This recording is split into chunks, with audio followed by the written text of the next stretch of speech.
اعوذ باللہ من الشیطان الرجیم بسم اللہ الرحمن الرحیم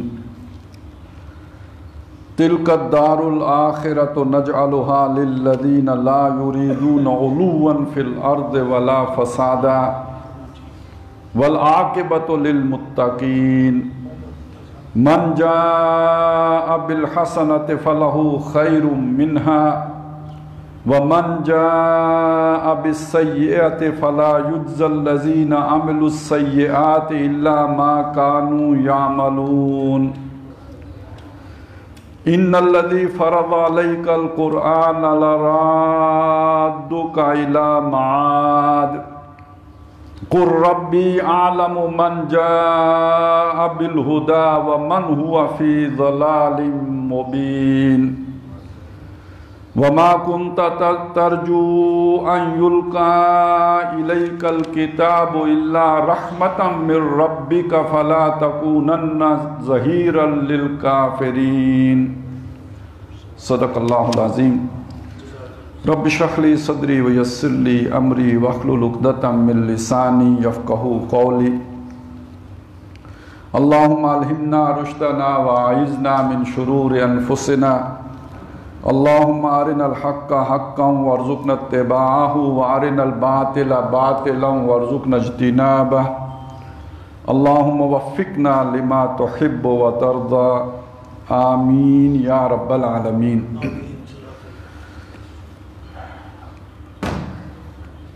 قرآن مجید کا جو ہم ایک سلسلہ وار مطالعہ کر رہے تھے اور سورہ ممتحنہ ہم نے ختم کی تھی، سورہ صف آگے شروع کرنی تھی، لیکن یہ کہ آج پھر میں اس سے ہٹ کر سورہ قصص کی آیات 83 تا 86 ابھی آپ کے سامنے تلاوت کی ہیں، اور وہ اس وجہ سے کہ جو بھی اس وقت ہمارے ملک کے حالات ہیں اور خاص طور پر ہمارے شہر میں، اب یہ دونوں شہر مل کے ایک ہی شہر بن گئے ہیں، پہلے ٹوین سٹیز کہتے تھے، اب آپس میں بالکل ہی گتھم گتھا ہو گئے ہیں، تو ایک ہی شہر کی مانند ہو گئے ہیں۔ تو یہاں جو ایک بہت بڑی ایکٹیویٹی اور سرگرمی، ہمارے سیاسی سرگرمی ہمارے سامنے ہیں، اور اس کے ملک کے مستقبل پر بھی بڑے گہرے اثرات مترتب ہونا جو ہے وہ ان کا امکان نظر آ رہا ہے۔ تو اس حوالے سے یہ جو آیات میں نے آپ کے سامنے تلاوت کی ہیں، تو میری سمجھ کی حد تک اس میں ہر مسلمان کے لیے، صاحب یقین و ایمان کے لیے اللہ تعالیٰ کی طرف سے ایک بڑی اہم رہنمائی ہے جو ان آیات میں دے دی گئی ہے۔ یہ جو سورہ قصص ہے، اس کا جو مرکزی مضمون ہے وہ سمجھ لیجئے کہ در حقیقت حضرت موسیٰ علیہ السلام ہی کے گرد سارا گھومتا ہے۔ ابتدا اس طرح ہوتی ہے کہ فرعون ایک بڑا سخت بد مزاج آدمی تھا، ظالم انسان تھا، اور اس کے ظلم کا مظہر یہ تھا کہ اس نے زمین کے رہنے والوں کو دو حصوں میں منقسم کر رکھا تھا، کچھ کو دبا کے رکھا ہوا تھا اور کچھ جو ہے ان کے اوپر مسلط ہوئے تھے، ان پر ظلم کرتے تھے۔ یہ جو مسلط ہوئے تھے یہ قبطی لوگ تھے، فرعون کی قوم تھی، اور جو مظلوم تھے وہ بنی اسرائیلی تھے۔ اللہ نے چاہا کہ وہ بنی اسرائیل پر رحم فرمائے، یہ جو مظلوم ہیں ان کی مدد کرے، تو اس نے موسیٰ کی ماں کی طرف وحی کیا ہے۔ معلوم ہوا جب اللہ کسی قوم کو اٹھانا چاہتا ہے تو اسے ایک اچھا لیڈر عطا کرتا ہے، اس کے لیے ایک ایسی رہنما اسے دیتا ہے جو اس قوم کو بلندیوں تک لے جاتے ہیں، وگرنہ اس قوم میں جتنا بھی پوٹینشل ہو، اللہ تعالیٰ نے یہ بات کہی ہے کہ ہم نے بنی اسرائیل کو اعلیٰ علم کے علم اور ان کی اپنے علم کی بنیاد پر انہیں منتخب کیا، یعنی ان کا پوٹینشل تھا، ان کی صلاحیت تھی، لیکن ان کی یہ صلاحیت بروئے کار نہیں آ سکتی تھی جب تک کہ ان کو ایک اچھا لیڈر نہ ملے، وہ غلامی کی حالت میں تھے۔ تو ہم نے موسیٰ کی ماں کی طرف وحی کیا کہ اپنے اس بچے کو پالو، اور پھر باقی آپ کو سارا معلوم ہے وہ کس طرح اللہ تعالیٰ نے ان کی پرورش کی۔ اب اس کے بعد فرعون غرق ہوا، اس کے بعد قارون جو موسیٰ علیہ السلام کی قوم کا فرد تھا۔ اب یہ دیکھیے یہ فرق ہے، وہ جو فرعون ہے وہ قبطی ہے، غیر قوم کا آدمی ہے، لیکن جو قارون ہے یہ غیر قوم کا آدمی نہیں ہے، موسیٰ علیہ السلام کی قوم کا آدمی، یہ بنی اسرائیلی ہے، لیکن یہ ملا ہوا تھا فرعون کے ساتھ۔ اور جو کچھ تفاسیر سے معلوم ہوتا ہے وہ یہ ہے کہ وہ جو گورنمنٹ کانٹریکٹ ہوتے تھے، ٹھیکے ہوتے تھے جتنے، وہ اس قارون کو ملتے تھے، اور یہ اپنی قوم کے افراد سے بیگار لیتا تھا۔ اگر آپ کے ذہن میں انگریز کا نظام آ جائے تو انگریز تو بس AC/DC تک رہتا تھا نا، نیچے جتنے بھی لوگ ہوتے تھے گراؤنڈ لیول پہ آ کے کام کرنے والے وہ ہم ہی میں سے ہوتے تھے، وہ نمبردار ہو یا چوکیدار ہو یا تحصیلدار ہو یا جو بھی ہو، ظلم کرنے والے یہ ہوتے تھے اوپر وہ، تو ہر دور میں اسی طرح کام چلایا گیا۔ اس وجہ سے اس کے پاس اتنے پیسے آ گئے تھے کہ وہ جو آپ نے اس کے بارے میں سنا ہوگا، پھر آخر میں وہ بھی ختم ہوا، قارون بھی ختم ہوا۔ یہ سارا قصہ سنانے کے بعد، یہ قصہ سنایا کس کو؟ محمد الرسول اللہ کو صلی اللہ علیہ وسلم۔ کب سنایا؟ جب مکے والے آپ کو وہاں سے نکال رہے ہیں، اور وہ نکلتے وقت، بلکہ ان میں سے ایک آیت کے بارے میں تو یہ ہے کہ جب آپ غار ثور سے اترے ہیں اور اس رستے میں آ کے پڑے ہیں جہاں اگر ایک طرف مڑتے تو خانہ مکے جاتے، دوسری طرف مڑتے تو مدینے جاتے، آپ ان جذبات کا احساس کیجئے نا کہ جو اس وقت محمد الرسول اللہ کے ہیں صلی اللہ علیہ وسلم۔ تو ایک آیت اس موقع پہ نازل ہوئی، وہ میں آپ کو آگے جب وہاں پہنچے گے میں سنا دوں گا۔ تو یہ ہے اس کا سارا پس منظر۔ حضور کو سنایا تو کیوں سنایا؟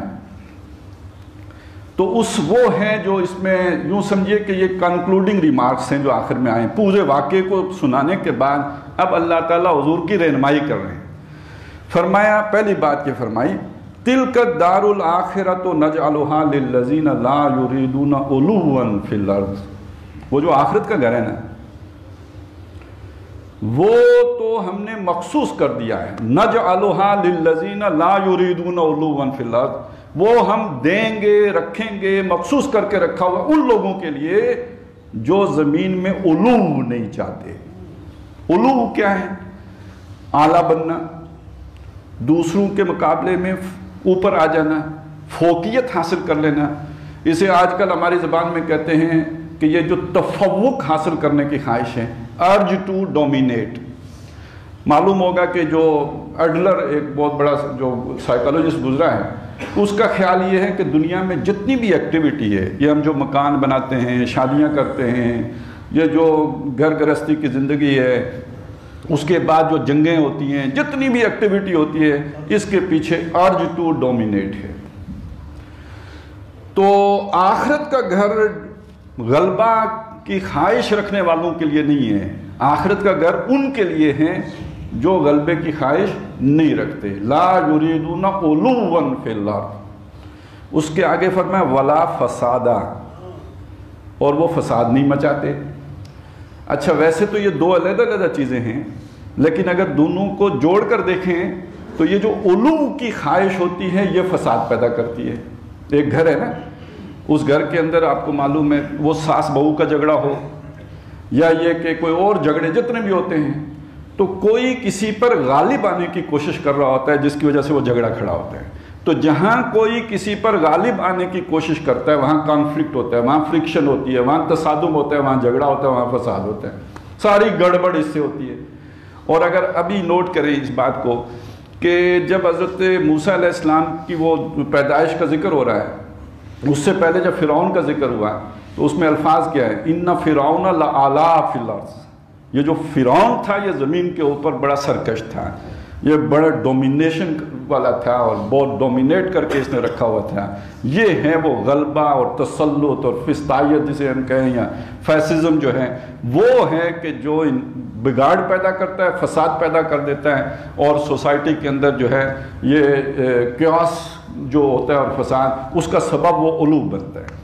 تو وہ لوگ کہ جو دنیا میں علو نہیں چاہتے اور نتیجے میں فساد نہیں کرتے، ان کے لیے وہ آخرت کا گھر مخصوص ہے۔ اب ذرا آئیں جسے ہم سیاست کہتے ہیں، آج کی سیاست۔ ایک سیاست وہ ہے جو ہمارے لٹریچر میں لفظ آیا ہے، لٹریچر سے مراد یہ ہے کہ حدیث میں آیا ہے، کانت بنو اسرائیل تسوسہم الانبیاء، بنی اسرائیل کی سیاست انبیاء کرتے تھے۔ وہ کوئی اور سیاست ہے، وہ تربیت، وہ پروان چڑھانا، ایک انسان کا جو پوٹنشل ہے اسے اس تک پہنچانا، وہ سیاست یہ ہے۔ سائنس گھوڑے کو جو تربیت دیتا ہے اسے کہتے ہیں، اسی سے یہ سیاست کا لفظ بنا ہے، یعنی تربیت دینے والا۔ لیکن یہ کہ جو آج دنیا میں سیاست ہے یہ کیا ہے، اس کو اچھی طرح، جیسے فرعون کا ذکر آیا، بادشاہوں کو آپ سامنے رکھیں، پہلے بادشاہت ہوتی تھی نا، جمہوریت سے پہلے بادشاہت تھی۔ جب ایک بادشاہ ہے، اس نے غلبہ حاصل کیا ہوا ہے، بادشاہی کر رہا ہے، اب اس کو اگر کسی نے بدلنا ہے، اس کے بیٹے ہی نہیں بدلنا ہے، تو جب تک ابا جی کو قید نہیں کرے گا وہ بادشاہ نہیں بن سکتے۔ بھائی مارنا پڑے، باپ قتل کرنا پڑے، تو جب آپ نے غلبہ پانا ہے تو فساد تو کریں گے تو اس کے بعد غلبہ پائیں گے نا، اس کے بغیر تو یہ تو دونوں آپس میں یوں سمجھیے کہ جیسے بیج سے پودا نکلتا ہے ان کا، یہ اگر اندر بیج ہوگا علو کا تو لازماً فساد ہوگا۔ اب یہ ہے کہ کسی کا چھوٹا سا ہے، وہ بس بیوی پر اپنی بادشاہی قائم کر کے رکھتا ہے، اور کوئی اپنے بیٹوں پر اپنی اتھارٹی قائم کر کے رکھتا ہے، تو کسی کو 5 مزدور مل جاتے ہیں، وہاں پہ اپنی بادشاہت اور دکان چلا لیتا ہے۔ کسی کا ذرا بڑا سارا ہے تو وہ پھر کوئی پورا ملک جب تک نہ ہو، کوئی اسکندر اعظم ہے جب تک پورا بر اعظم نہ ہو تو اس کا وہ تسکین نہیں پائے گی ڈومینیشن کی عرض جو ہے۔ تو یہ تو اپنا اپنا ہے، کسی کا چھوٹا کسی کا زیادہ ہے، لیکن یہ سمجھ لیجئے کہ یہ جو غلبہ پانے کی صلاحیت ہے، اسی سے بگاڑ اور فساد پیدا ہوگا۔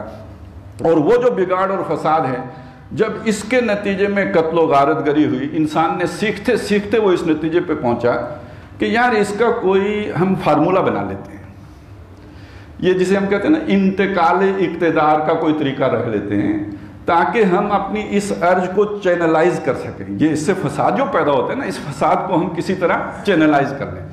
جیسے آپ کو پتہ ہی ہے ایک شے جو ہے وہ انیویٹیبل ہو، اس سے چھٹکارا یعنی ناگزیر ہو، اس سے آپ بچ ہی نہ سکتے ہوں، تو کیا کریں گے؟ اس کو چینلائز کریں گے۔ ہم نے جب دیکھا کہ جی رشوت سے جان نہیں چھوٹ سکتی، تو ہم نے رشوت کو پولیس والوں کے چالان میں شامل کر دیا کہ چلیں اتنا حصہ تمہارا ہے، رشوت نہیں لینا ہے۔ وہ ہم نے اس طرح اس کو ایڈجسٹ کر لیا۔ تو اب وہ ڈاکٹروں کو بھی پریکٹس کی اجازت مل گئی، تمام سرکاری اسپتالوں میں بھی۔ اور یہ کیا ہے کہ یہ اصل میں اسی جو ایک غلط روش تھی اس کو لیگلائز کرنے کا طریقہ ہے۔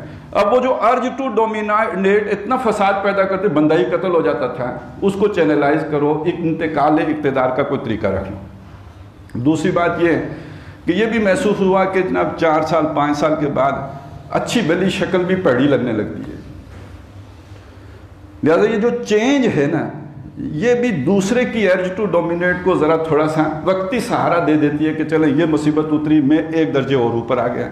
تو یہ جو آج کی سیاست ہے، یہ ساری در حقیقت اسی ڈومینیشن، وہی علوم کا جذبہ جو ہے، غالب آنے کا جذبہ، دوسرے پہ چھا جانے کا جذبہ، دوسرے کو نیچا دکھانے کا جذبہ، اس کو چینلائز کر کے لیگلائز کر کے ایک آرڈر میں لا کے، تو ایک ڈسپلن میں لا کے، اور یہ ڈسپلن اللہ کا بنا ہوا نہیں ہے، انسان کا بنا ہوا ڈسپلن ہے، اس میں لا کر اسے انسان کو گویا چھوٹ دے دی گئی، اسے قانونی جواز دے دیا گیا۔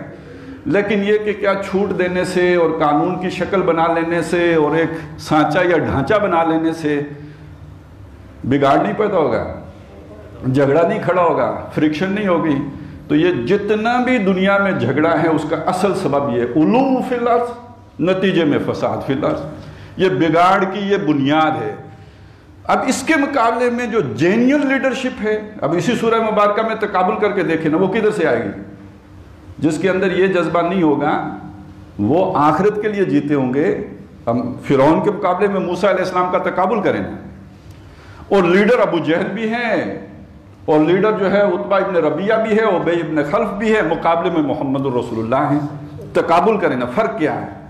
ایک وہ ہے جو اپنی ڈومینیشن چاہتا ہے، دوسرا وہ ہے جو اللہ کا غلبہ چاہتا ہے، اور اپنا آپ غالب نہیں، اپنے تو ساری محنت وہ آخرت کے لیے کر رہے ہیں۔ یہ بنیادی فرق ہے۔ ایک کے نتیجے میں اصلاح ہوگی، عدل آئے گا، انصاف آئے گا، سکون آئے گا، اور دوسرے کے نتیجے میں بگاڑ پیدا ہوگا، فساد ہوگا، بغاوت ہوگی، اور یہ کہ بے امنی اور بے سکونی ہوگی۔ یہ ہیں دو قسم کے جو ہمارے سامنے رجحانات بالکل نکھر کر آ جاتے ہیں۔ تِلْكَ الدَّارُ الْآخِرَةُ نَجْعَلُهَا لِلَّذِينَ لَا يُرِيدُونَ عُلُوًّا فِي الْأَرْضِ وَلَا فَسَادًا۔ پہلی بات تو یہ سمجھ میں آئی۔ دوسری اس ایک جملہ ہے، میں پہلے اس کا ترجمہ کر دوں۔ فرمایا وَالْعَاقِبَةُ لِلْمُتَّقِينَ، اور جو عاقبت ہے وہ متقی لوگوں کی ہے۔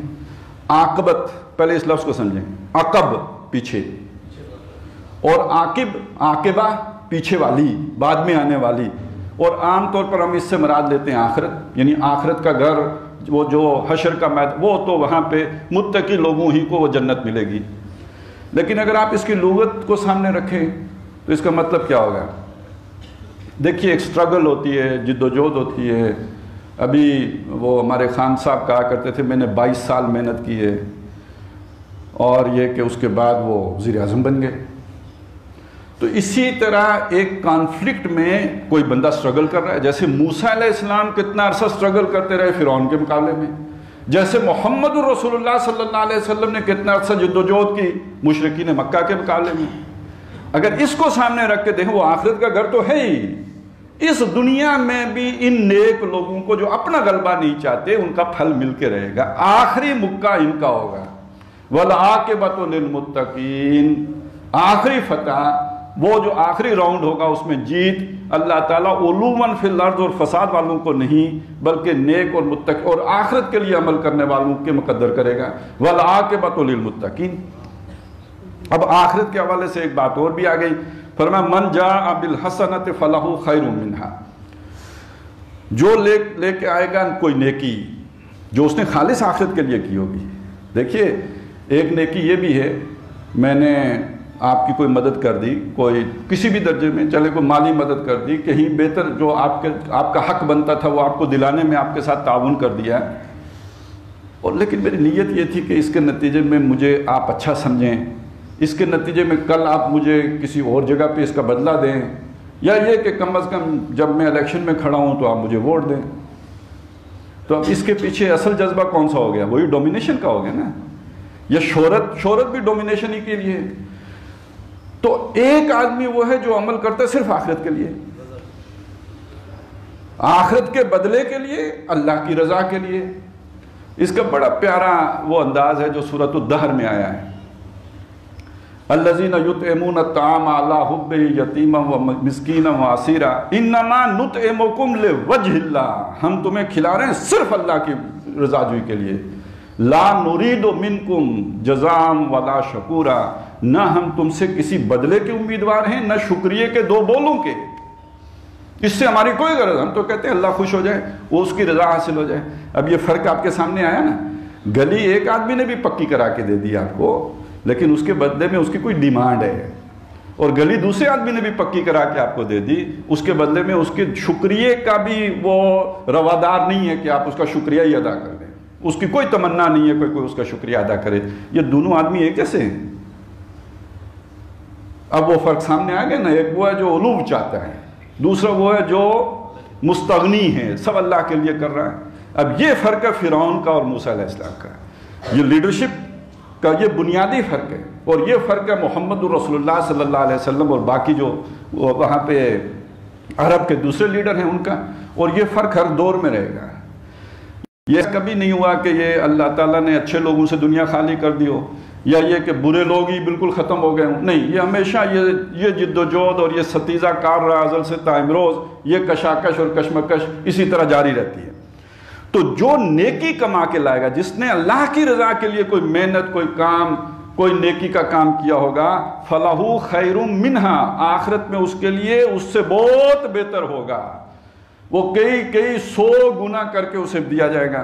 وَمَنْ جَاءَ بِالسَّيِّئَةِ، اور جو برائی کما کے لائے گا، اور یہاں برائی میں پھر وہ ظلم، زیادتی، سارا کچھ جمع کر لیجئے، فَلَا يُجْزَى الَّذِينَ عَمِلُوا السَّيِّئَاتِ إِلَّا مَا كَانُوا يَعْمَلُونَ، تو جن لوگوں نے برے کام کیے ہوں گے انہیں بدلہ میں نہیں دیا جائے گا مگر وہی کہ جو انہوں نے کیا ہوگا۔ اس کا کیا مطلب ہے؟ نیکی کو تو کئی گنا بڑھا کے دیا جائے گا، لیکن برائی کا بدلہ اتنا ہی دیا جائے گا جتنی برائی کی ہوگی۔ لیکن اس کا یہ معنی نہیں کہ کسی نے ایک قتل کر دیا اور اس کے جو ہے وہ اس قتل کے حساب سے بدلے میں اس کو بس جیسے دنیا میں ہم ایک ہی دفعہ پھانسی دے سکتے ہیں۔ اب یہ تو اللہ دیکھ سکتا ہے کہ اس نے جس کو قتل کیا وہ تو ابھی 18 سال کا نوجوان تھا اور یہ ریٹائرڈ ہو چکا تھا 70 سال کی عمر میں، گولی مار دی اس کو، تو یہ تو پھر اللہ کا حساب ہوگا، اس کے حساب سے کرے گا۔ پھر اس نے کوئی برائی کی، دیکھنے میں تو وہ برائی ایک نئی ریت ڈالی ہے اس نے، مطلب آخر کسی نے آف شور کا طریقہ نکالا ہوگا نا، آف شور کمپنی بنا کے کرپشن کرنے کا طریقہ کسی نے نکالا ہوگا نا، اور اس کے بعد اس سے میں نے بھی سیکھ لیا، آپ میں سے بھی کسی نے سیکھ لیا، تو وہ جس نے نکالا وہ تو مر گیا، اس نے تو برائی اتنی ہی کی تھی جتنی کہ اس نے جو کچھ بھی ایک آدھ کمپنی بنائی تھی، بعد میں ہو سکتا ہے میں 25-30 بنا لوں، تو وہ میرے اس گناہ میں سے کچھ حصہ ان صاحب کو بھی ملتا رہے گا جنہوں نے یہ ریت ڈالی تھی۔ تو بہرحال وہ برائی بھی بڑھتی رہے گی جتنا کہ دنیا میں اس نے اثرات دکھائے، البتہ یہ کہ اس سے دگنا چگنا کر کے اسے سزا نہیں ملے گی، اتنی ہی ملے گی جتنے کہ اس کے اثرات پڑے ہوں گے، جتنے اس کے نتائج نکلے ہوں گے۔ تو فَلَا يُجْزَى الَّذِينَ عَمِلُوا السَّيِّئَاتِ إِلَّا مَا كَانُوا يَعْمَلُونَ۔ اب آئی وہ آیت، حضور کو خطاب ہے، فرمایا اِنَّ الَّذِي فَرَضَ عَلَيْكَ الْقُرْآنَ، اے نبی جس ذات نے آپ پر قرآن فرض کیا ہے. اب دیکھیے، ایک ہوتا ہے لیڈری کا کیڑا. محمد رسول اللہ صلی اللہ علیہ وسلم کو ایسا کوئی شوق نہیں تھا. اس شوق کے آدمی کو جا کے غار ہرا میں بیٹھنے کی کیا ضرورت ہے؟ وہ تو گلیوں میں گھومے گا، وہ تو سوشل ورکر بنے گا، وہ تو کوئی اور طریقے سے اپنی اس ارج کی تسکین کا سامان کرے گا. یہ غار ہرا میں بیٹھنا، لوگوں سے کٹ کر تنہائی پسند ہونا، یہ تو کسی اور کی سوچ کے آدمی کا کام ہے. یہ تو اللہ نے محمد رسول اللہ کو کہا قم فانذر وربک فکبر، آپ اٹھیں، آپ کی ذمہ داری ہے لوگوں کو خبردار کریں، اور آپ کی ذمہ داری ہے کہ اپنے رب کو بڑا کریں. ایک شخص وہ ہے جو اپنے آپ کو بڑا کر رہا ہے، ایک شخص وہ ہے جو اپنے رب کو بڑا کرنے کی جدوجہد کر. دونوں افراد میں بڑا فرق ہو جائے گا. تو اے نبی، اس کام پر ہم نے آپ کو لگایا ہے. فرض علیک القرآن، آپ پر قرآن فرض کیا ہے. یہ قرآن کا فرض ہونے کا کیا مطلب ہے؟ آپ تک پہنچا ہے، آپ نے اردو تک پہنچانا ہے. یا ایھا الرسول بلغ ما انزل الیک من ربک، اے رسول صلی اللہ علیہ وسلم، جو آپ پر آپ کے رب کی طرف سے نازل کیا گیا اسے پہنچائیے. فَإِن لَمْ تَفْعَلْ، اگر آپ نے نہ پہنچایا، فَمَا بَلَّغْتَ الرِّسَالَةَ، پھر آپ نے ہماری رسالت کا حق ادا نہیں کیا. تو ذمہ داری کس نے لگائی؟ اللہ نے لگائی. اچھا، پہنچانا صرف ایسا ہی تو نہیں ہے جیسے میں نے آپ کے سامنے تقریر کر دی. آخر میں ہم کہہ بھی دیتے ہیں وَمَا عَلَيْنَا إِلَّا الْبَلَاغُ، میرے ذمہ پہنچانے کے علاوہ کوئی ذمہ داری نہیں ہے. یہ مطلب تو نہیں ہے پہنچانے کا کہ صرف تقریر کر لیں، پڑھ کے سنا دیں، کر کے بھی دکھا دیں. صرف کر کے نہ دکھا دیں، اس قرآن کے اصول کے مطابق ایک معاشرہ بھی تشکیل دے کے دکھا دیں، تب جا کے قرآن کی جو ذمہ داری آپ پر عائد ہوئی ہے وہ پوری ہوگی. تو گویا اگر ایک آدمی جو ان کھکھیڑوں میں نہیں پڑنا چاہتا ہے، جو لوگوں کے ساتھ اس طرح کے تعلق رکھنے میں کوئی خوشی محسوس نہیں کرتا ہے، جب اس پر یہ ذمہ داری لگے گی تو کتنا بھاری بوجھ ہے جو اس کے کندھوں پہ آ گیا. الذی انقض ظہرک، وہ بوجھ کہ جس نے آپ کی کمر مبارک دوری کر دی ہے. اور انا سنلقی علیک قولا ثقیلا، عنقریب ہم آپ پر ایک بھاری بوجھ اتارنے والے ہیں. تو وہ کیا ہے؟ قم فانذر وربک فکبر. تو اب یہاں تسلی دی جا رہی ہے، ان الذی فرض علیک القرآن، اے نبی جس ہستی نے آپ کے اوپر قرآن فرض کیا ہے، لرادک الی معاد. رد کا لفظ ہے نا، کسی کو رد کر دینا، اسی سے لفظ بنا ہے مردود، کسی کو پھیر دینا، لوٹا دینا، جیسے گیٹ آؤٹ، نکال باہر کرنا، یہ مردود کر دینا، کسی کو الٹا پھیر دینا. ریجیکٹڈ، یہ مردود ہو گیا. اسی سے راد، لوٹانے والا، پھیرنے والا، وہ یہاں پہ وہ ہے اللہ. لراد، وہ ہستی جس نے آپ پر قرآن فرض کیا ہے وہ آپ کو واپس پھیر دے گا، واپس موڑ دے گا. لرادو کا الی معاد، آپ کے عود کرنے کی جگہ پر، عود کرنا جہاں سے آپ اٹھے ہیں اسی میں لوٹا کے واپس لے جائے گا. اب اس کا ایک معنی یہ کیا گیا ہے کہ انسان بہرحال وہ اللہ کے پاس سے آیا ہے اور اسے لوٹ کے بھی اللہ ہی کے پاس جانا ہے. انا للہ و انا الیہ راجعون، تو ہمارا اصل معاد وہ ہے جہاں لوٹ کے ہم جائیں گے. اور یہاں معنی کیا ہوا کہ محمد رسول اللہ صلی اللہ علیہ وسلم کو مکے سے نکلنے پہ مجبور کیا گیا. یہ وہ آیت ہے جب آپ اس دورائے پہ پہنچیں، آپ پر وہ کیفیت طاری ہوئی ہے اور یہ الفاظ بھی ملتے ہیں کہ آپ نے یہ فرمایا کہ اے شہر میں تجھے چھوڑ کے جانے کے لیے میرا دل آمادہ نہیں ہے، مگر تیرے رہنے والے مجھے یہاں نہیں رہنے دیتے. انہوں نے میرے لیے یہاں رہنا دوبر کر دیا ہے. تو اب وہاں سے نکل رہے ہیں، آپ ان جذبات کا اندازہ لگا سکتے ہیں. اچھا، بڑی عجیب مماثلت ہے. اسی سورہ مبارکہ میں وہ ذکر بھی تو ملے گا نا کہ حضرت موسیٰ علیہ السلام کو مصر چھوڑ کے جانا پڑ رہا ہے، ماں چھوڑ کے جانا پڑ رہا ہے اور مدین میں جا کے رہے ہیں. اچھا، وہاں پہ بھی یہ بات ذہن میں رکھیں کہ وہ جو بھی شیخ مدین تھے انہوں نے حضرت موسیٰ علیہ السلام کے سامنے دو باتیں رکھی تھی، 8 سال یا 10 سال، دو مدتیں تھی نا، 8 سال یا 10 سال. اور اس کا جواب وہاں نہیں ہے کہ کتنی مدت رہے وہاں. چنانچہ حضرت موسیٰ نے کہا ان دونوں میں سے جو میری مرضی ہے میں وہ پوری کروں گا. انہوں نے کہا ٹھیک ہے، جب پوری ہو جائے گی تو آپ جا سکتے ہو. تو اکثر مفسرین یہی کہتے ہیں کہ انہوں نے 10 سال پورے کیے. اچھا، ادھر بھی آپ دیکھیں محمد رسول اللہ چلے گئے، 8 سال کے بعد واپس آئے، لیکن رہے نہیں ہیں.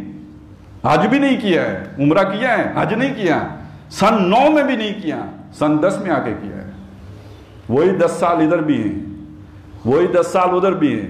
ان الذی فرض علیک القرآن، بے شک جس ہستی نے آپ پر قرآن فرض کیا ہے، لرادک الی معاد، وہ واپس لازماً آپ کو آپ کے عود کرنے کی جگہ پہ آپ کو فتح دے گا.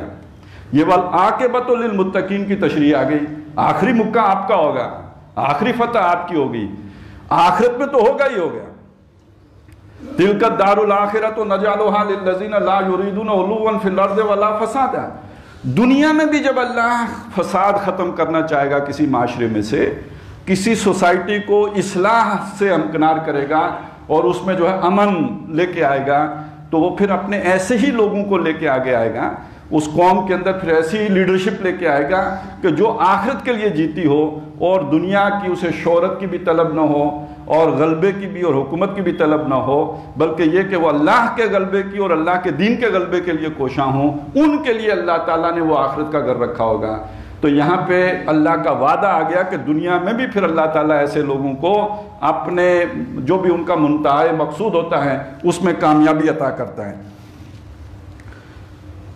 اس کے بعد جو بات آئی ہے، یہ ذرا آپ سوچئے کہ وہاں پہ جس قسم کا پروپیگنڈا ہو رہا ہوگا، اس میں یہ رہنمائی دی گئی. فرمایا قُلْ رَبِّ أَعْلَمُ مَنْ جَاءَ بِالْهُدَىٰ، کہہ دیجئے میرا رب خوب واقف ہے کہ کون ہدایت لے کے آیا. آپ نے شاید کبھی اس طرح نہ سوچا ہو. مکہ اس میں کوئی کانفلکٹ نہیں ہے، لوگ رہ رہے ہیں، ماں بیٹا رہ رہے ہیں، بہن بھائی رہ رہے ہیں، سب لوگ اپنے حال میں خوش ہیں، مطمئن ہیں. محمد الرسول اللہ آتے ہیں صلی اللہ علیہ وسلم، ایک دعوت پیش کرتے ہیں، بھائی اور بھائی میں ٹکراؤ ہو جاتے ہیں، بیٹے اور جو ہے ماں میں جدائی ہو جاتی ہے، خاندان پھٹ جاتے ہیں. تو وہاں کے جو بزرگ ہوں گے کیا سوچتے ہوں گے کہ یہ سارا فساد کس نے پیدا کیا؟ شرپسند کون ہے؟ وہ کسے شرپسند قرار دیتے ہوں گے؟ یہ اس کا جواب ہے، میرا رب خوب جانتا ہے ہدایت لے کے کون ہے. وَمَنْ هُوَ فِي ضَلَالٍ مُبِينٍ، اور یہ اسے پتہ ہے کہ کھلی گمراہی میں کون ہے. یہ صاف یہ الفاظ بتا رہے ہیں کہ وہاں کے بڑے بڑے سارے جغادری یہ سمجھتے تھے کہ گمراہی یہ محمد رسول اللہ پھیلا رہے ہیں، نعوذ باللہ من ذالک. اس لیے اللہ نے وہ اسے پتہ ہے کہ کون گمراہی پھیلا رہا ہے اور کون ہدایت لے کے آیا ہے اللہ کے پاس سے. اب اس میں وہ بات بھی آ گئی کہ جب اس طرح کی کوئی ایکٹیویٹی ہوتی ہے تو یہ بڑا مشکل ہو جاتا ہے اندازہ لگانا کہ کون اپنے دنیا کے غلبے کے لیے آیا ہے اور کون اللہ کی رضا اور اصلاح اور یہ کہ فساد مٹانے کے لیے آیا ہے. یہ اللہ ہی نے فیصلہ کرنا ہے جو علیم بذات صدور ہے. ہاں ہم ظواہر دیکھ کے اندازہ لگاتے ہیں. اس میں صرف ایک واقعہ سنا دوں. ایک دفعہ ایک دینی رہنمائی تھے، ان سے ملاقات ہوئی. یہ بہت پرانی بات ہے، کوئی 2003 کی. 4-5 لوگ تھے، ہم ان سے ملے، ان سے ہم نے باتیں کی، کچھ دین کا مسئلے مسائل سامنے رکھے، بھئی یہ ہو رہا ہے وہ ہو رہا ہے. آپ سوچ لیں 2003 کی جو بات تھی. تو جس طرح کے انہوں نے جواب دیے، تو باہر جب ہم نکلیں تو ایک صاحب جو ہمارے ساتھ تھے ان کا ایک کامنٹ ہے، وہ کامنٹ بڑا اہم ہے. انہوں نے کہا یہ تو پولیٹیکل اینیمل ہے. جیسے حیوان کو اپنی انسٹنکٹ سے آگے دیکھنے کا کوئی اس کے اندر مادہ نہیں ہوتا، اسی طرح جو پیور پولیٹیشین بن جاتے ہیں نا، اس کا بھی یہ مسئلہ ہو جاتا ہے کہ وہ ہر شے کو ایشو کے طور پر دیکھے گا کہ اس کا پولیٹیکلی کتنا فائدہ ہوگا، دینی اعتبار سے کتنا فائدہ ہوگا، آخرت کے اعتبار سے کیا ہوگا، اللہ کی طرف سے تقاضا کیا ہے، دینی ذمہ داری کیا ہے. یہ اس کے جو بھی اس کا ویژن ہوتا ہے اس سے باہر ہو جاتے ہیں. یہ آؤٹ آف کانٹیکسٹ ہے اس کے لیے. اس نے تو دیکھنا ہے اس کا پولیٹیکل فائدہ کیا ہے، اس سے آگے وہ دیکھ نہیں سکتا. تو کسی بھی انسان کا جب ویژن اس طرح بلاک ہو جائے تو آپ اسے پولیٹیکل اینیملز کے علاوہ کیا کہیں گے. تو یہ ان کا بڑا جامع قسم کا تبصرہ تھا، مجھے یاد آیا، میں نے آپ کے سامنے رکھ دیا. اب یہ آخری آیت ہے. فرمایا وما کنت ترجو ان یلقا الیک الکتاب. اب یہ دیکھیے کیا بات کہی گئی ہے. اے نبی آپ تو کوئی امید نہیں رکھتے تھے کہ آپ کی طرف کتاب اتاری جائے. یہ جو ڈومینیشن کا جذبہ ہے نا، یہ کئی طرح سے اظہار کرتا ہے، کبھی دولت کے ذریعے سے، کبھی شہرت کے ذریعے سے، کبھی اقتدار کے ذریعے سے. تو یہ بات شاید بہت سے لوگوں کو عجیب لگے. روحانیت کے ذریعے سے بھی تو کرتے ہیں نا. مجھ سے کوئی ایسی شے صادر ہو، ابھی مجھ سے روشنیاں نکلے اوپر جائیں تو میں آپ سب کا ولی ہو جاؤں گا یا نہیں ہو جاؤں گا؟ ایک دم ولی اللہ. تو مجھے کتنی تسکین ملے گی جب ہر طرف مجھے میرے ہاتھ چومے جائیں گے اور مجھے یوں کر کے ملا جائے گا، تو میرا وہ ڈومینیشن کو تسکین ہوگی یا نہیں ہوگی؟ تو یہ ولایت کا چکر بھی، کوئی کتاب مل جائے، کوئی فرشتہ اتر جائے، کوئی جن قابو ہو جائیں، یہ لوگ کیوں کرتے ہیں؟ تو محمد رسول اللہ صلی اللہ علیہ وسلم کے حوالے سے یہ بھی کلیئر کر دیا، آپ کی خواہش نہیں تھی کہ مجھے کتاب دی جائے، میرے پاس فرشتہ آئے، کوئی ایسا آپ کے اندر جو ہے وہ ایمبیشنز ایسے بالکل نہیں تھے، آپ اس طرح کا کوئی عزائم نہیں رکھتے تھے۔ وَمَا كُنْتَ تَرْجُو أَن يُلْقَىٰ إِلَيْكَ الْكِتَابُ إِلَّا رَحْمَةً مِّن رَبِّكَ، مگر یہ تیرے رب کی رحمت ہے جو آپ پر ہوئی ہے۔ ایک اور جگہ آتے ہیں اِنَّ فَضْلَهُ كَانَ عَلَيْكَ كَبِيرًا، اے نبی آپ پر آپ کے رب کا بڑا ہی فضل ہوا ہے۔ یہ ساری جو موٹیویشن آپ کو مل رہی ہے، یہ کسی ارج کے نتیجے میں نہیں مل رہی ہے، بلکہ اس کتاب کے نتیجے میں مل رہی ہے۔ یہ روحانیت، یہ اصل روحانیت ہے۔ آپ کا جذبہ محرکہ اگر قرآنی ہے تو پھر تو ٹھیک، پھر تو نورانی ہے، لیکن اگر غیر قرآنی ہے تو پھر کوئی نہ کوئی جبلت اس کے پیچھے کار فرما ہے۔ تو یہ تو آپ کے رب کی رحمت ہے، اور جبلت اگر کار فرما ہے تو فساد ہوگا، بگاڑ ہوگا، رحمت نہیں ہوگی، زحمت ہوگی، وہی زحمت جو ہر طرف آپ کو نظر آئے گی۔ تو الا رحمت من ربک، آخری جملہ سن لیجئے، اس میں میرے اور سب کے لیے عملی رہنمائی ہے۔ اس آخری جملے میں جس کو اللہ کی یہ رحمت نصیب ہو جائے، ہدایت کی کوئی رمق اس کے دل میں آ جائے، فلا تکونن ظہیرا للکافرین، تو کبھی بھی کافروں کے مددگار نہ بننا۔ اور یہاں کافر کا مطلب قانونی کافر نہیں ہے، جو اپنے ارجز کے تابع ہے، ناشکرہ ہو گیا نا، جس کی دیکھیں انما الاعمال بالنیات، اعمال کا دار و مدار نیتوں پر ہے۔ اب موٹیو اگر میری ارج ہے تو نیت اللہ کی رضا تو نہیں ہو سکتا، تو یہاں پھر اس کا معنی کیا ہوگا؟ جو بجائے اللہ کو راضی کرنے کے لیے اور آخرت کی فوز و فلاح کے، اس کا اگر جذبہ محرکہ اپنا کوئی دنیا کا مفاد ہے، اپنے کوئی غلبے کی خواہش ہے، ایسے بندے کے مددگار نہ بننا۔ فلا تکونن ظہیرا للکافرین، اگر تو موٹیو وہ ہو اللہ کا دین غالب ہو، اگر تو موٹیو یہ ہو کہ اللہ کا غلبہ تسلیم کر لیا جائے، اس کی اتھارٹی مان لی جائے، پھر دامے درمے سوکھنے اپنا سب کچھ لگاؤ۔ ہم تو جیتے ہیں کہ دنیا میں تیرا نام رہے، کہیں ممکن ہے کہ ساقی نہ رہے جام رہے، اور جو حق کی خاطر جیتے ہیں، مرنے سے کب ڈرتے ہیں جگر، جب وقت شہادت آتا ہے دل سینوں میں رقصاں ہوتے ہیں۔ لیکن اگر کسی کا موٹیو کچھ اور ہے تو پھر اس کے پیچھے کسی مومن کو نہیں چلنا چاہیے جس کے دل میں ایمان کی رمق ہو۔ یہ دو حدیثیں بھی ہیں اس معاملے میں کہ حضور نے فرمایا جو چلا کسی شخص کے ساتھ جو فاسق تھا، اللہ کا نافرمان تھا، چلا کہ اسے تقویت پہنچائے، اس کا مددگار بنے، اس کا ساتھی بنے تاکہ وہ طاقتور ہو جائے، اس نے دین کی بنیاد کو منہدم کیا ہے۔ اور جس نے کسی فاسق کی تعریف کی، اس پر اللہ تعالیٰ اتنا غضبناک ہوتا ہے کہ عرش کانپنے لگتا ہے۔ تو بظاہر یہ چھوٹی چھوٹی باتیں ہیں، ہم سپاس نامے بھی پیش کر دیتے ہیں، عظمت کے گیت بھی گا دیتے ہیں، لیکن یہ نہیں معلوم ہوتا کہ یہ در حقیقت ہمارے ایمان کے لیے کتنا بڑا جو ہے وہ خطرے کی بات ہوتی ہے۔ تو اللہ تعالیٰ ہمیں ان چیزوں کی سمجھ عطا فرمائے اور اس حد تک ہمیں حساس بنا دے کہ ہر معاملے میں ہم ایمان کی روشنی میں اپنی حکمت عملی طے کر سکیں۔ تو باقی یہ کہ ظاہر ہے اپنے دنیا کے حالات سے آدمی غافل نہیں ہو سکتا، اس کی اسے خبر بھی ہونی چاہیے، اس کی باریکیاں بھی معلوم ہونی چاہیے، لیکن اس کا عمل، اس کی محنت، اس کی جد و جہد وہ خالصتاً اللہ کے لیے اور اللہ کے لیے کام کرنے والوں کے لیے ہونی چاہیے۔ اللہ تعالیٰ مجھے اور ہم سب کو اس رہنمائی پر عمل پیرا ہونے کی توفیق عطا فرمائے۔ ایک میرا